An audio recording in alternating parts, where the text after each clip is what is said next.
For this video, we will be elaborating on the design for the poster The Shining. The Shining was a movie that came out in 1980, which is before most of us were born, and that will give you an idea of how the world with respect to advertising was at that time, also with respect to technology. So a poster would be pretty important when it came to showing the concept of a movie, because think about the absence of YouTube trailers and social media. A poster would weigh some significant importance on the spread of the word of this movie. This poster was designed by Saul. I chose him specifically to introduce you to his work. He was an American graphic designer who was born in 1920 and died in 1996. He was an Academy Award-winning filmmaker, and he worked with Mr. Kubrick in creating this poster for the movie The Shining. Another objective for this video is to show you the interaction and the communication between a client and a graphic designer. I chose this particular example because they were both creative geniuses and excelled in their fields, and they had to work together, and there were some differences, and they both had to work and understand each other, which is a big part of being a successful graphic designer. I will be showing you the few sketches and concepts that Mr. Saul came up with, and each one of these were rejected by Mr. Kubrick until Mr. Kubrick and Saul came to the final, really effective vision. This concept was rejected, and if you don't know the movie, I do advise that you take a look at it, and I will give you an idea of it without selling out the plot. The movie was about a man, Jack Nicholson, who was the main actor, his wife, and his little son. They were in an establishment, or let's say a hotel, and there was a series of events that led to an intensity and a feeling of being trapped. And for this reason, Mr. Saul used three persons, a man, a son, and a woman, in his design, and they're going into a maze, and he has the word The Shining underneath. You can see that he created a bit of an effect using white space. I will explain more about white space when we speak about composition, but basically he used the lack of color to create a design. The lack of color meaning on The Shining you can see the writing is black, but he extracted some of the black color to make it look like the word The Shining is illuminated by what's inside of the maze. So now that we see Mr. Saul's concept, as a graphic designer you will create your concept and give it to your client, and your client will return it to you with their sketches or their comments. And the thing about this lesson will show you that sometimes a client is trying to tell you what they want, or they're showing you what they don't want basically, and you have to figure out what they want by them telling you what they don't want, because a client usually never knows what they want until they see what they don't want. So the feedback from Mr. Stanley Kubrick was that he felt that the maze and the figures, as in the characters, there was too much emphasis on them, and also he wanted some more emphasis on the title. So in the second revision, Mr. Saul he removed the figures, the characters, and he made the maze smaller with less emphasis on the maze, so that the title is a bit bigger than the maze, so it's not lacking in emphasis. So he listened to his clients and he tried to please his client. Mr. Stanley retained the feedback and said that the maze now looks too abstract and there's still too much emphasis on the maze.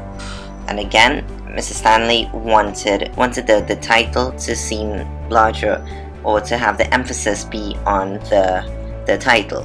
So for the next revision, Saul completely removed the maze. Also, there are no figures, no characters.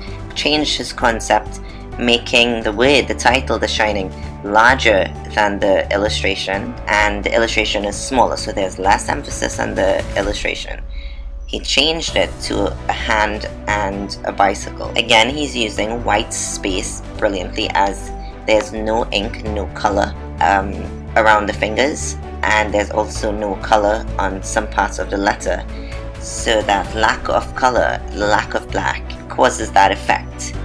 And feedback that he got from Stanley was that the hand and the bike are too irrelevant.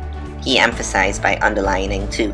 Stanley also criticized the design and said that the title looks bad.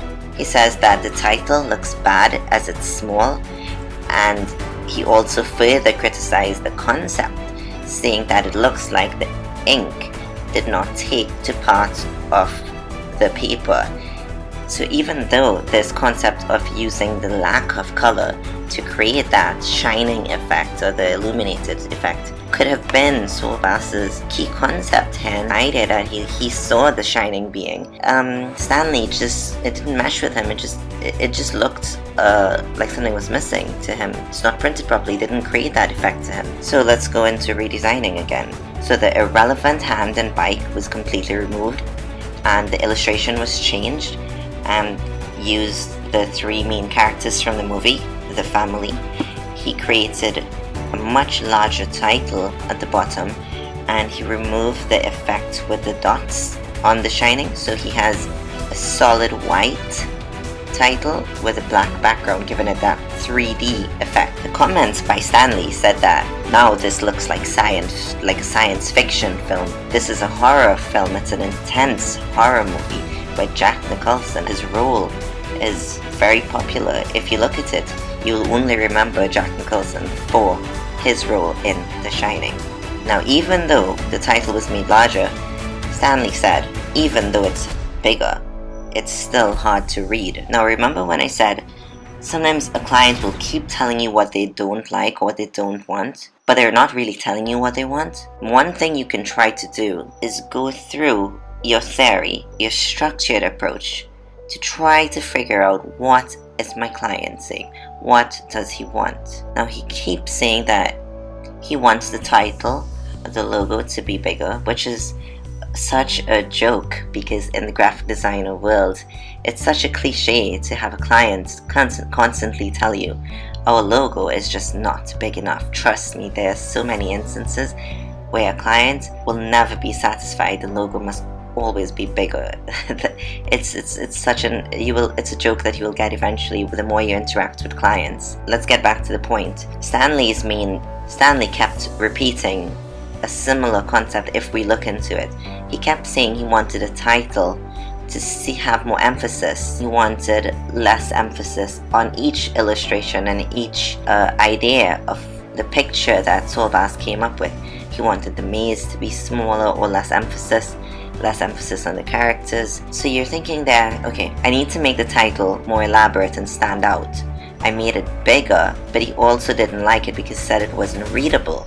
Readability is very important. So if it's larger, but it's still not readable because of the 3D-ness, maybe we should make it more prominent. Prominent meaning, from our theory, higher prominence should have a higher weighting maybe.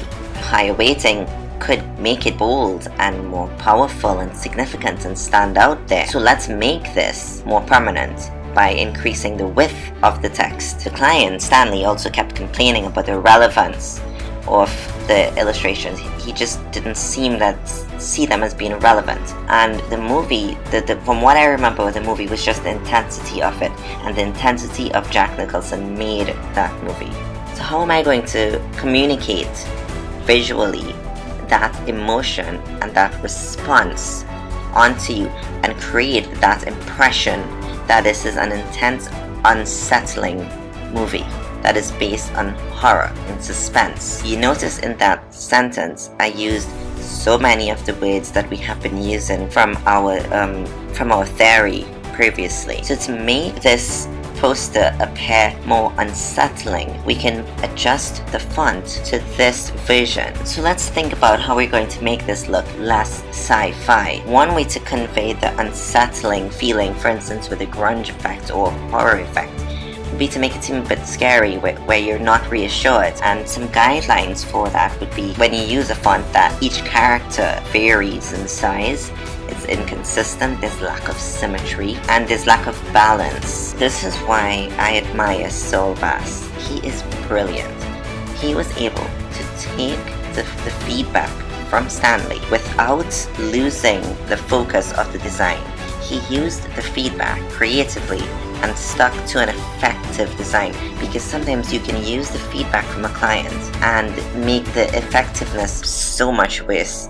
But in this case, they both worked together perfectly. From this design, you will see the T was made significantly larger. All the characters generally were made much wider, giving it a heavier weighting and much more prominent. And he increased the size of it in general. Each letter, now you look at the S and especially the H's and the N's, they don't match. They're not symmetrical and they're not balanced. The G is also not smoothly written. It's a bit jagged, and the T, that is much larger, it still works in perfect composition with the rest of the letters and the rest of the poster. We will touch on composition in another part of the course, so for now we will not continue along the line of composition. Composition meaning the layout and the placement of everything. So we addressed the issue of significance and emphasis on the title. Let's go into the significance and the use of the imagery. Saul Bass completely removed the maze, the bikes, all the other illustrations that he attempted to use before, and just made one large image with the font alone. And he used the same lack of color to create an illusion of a face. That face creates the intensity of Jack Nicholson's face in the movie, and you'll notice here it is relevant because it directly represents the general feeling and the emotion that the movie conveys on the viewer. Now the poster conveys that response onto a viewer of the poster, so you're creating an impression that this is a horrific, suspense, sort of intense film based on both the lettering, the typography, font you used, the way you made the font unsettling, and the brilliant use of the imagery. So taking a look at our elements and the way we would score the design elements to give a response, you will see that we increased the prominence, we reduced the reassurance, but it was significantly engaging, so they worked perfectly for the purpose and the function. This is a perfect example of pairing teamwork, his feedback, with the creative design process of a genius graphic designer to give you a relevant, functional design that conveyed the emotion and the response that you wanted from your target audience. In this case, your target audience being people who love horror movies, and there's some people who would be turned off from a sci-fi movie. So if the initial design was targeting sci-fi people and a horror movie buff saw this, they wouldn't get all geared up to look at it. They'll be like, oh, this is just some sci-fi nonsense. That's why targeting your relevant horror film buffs would be important.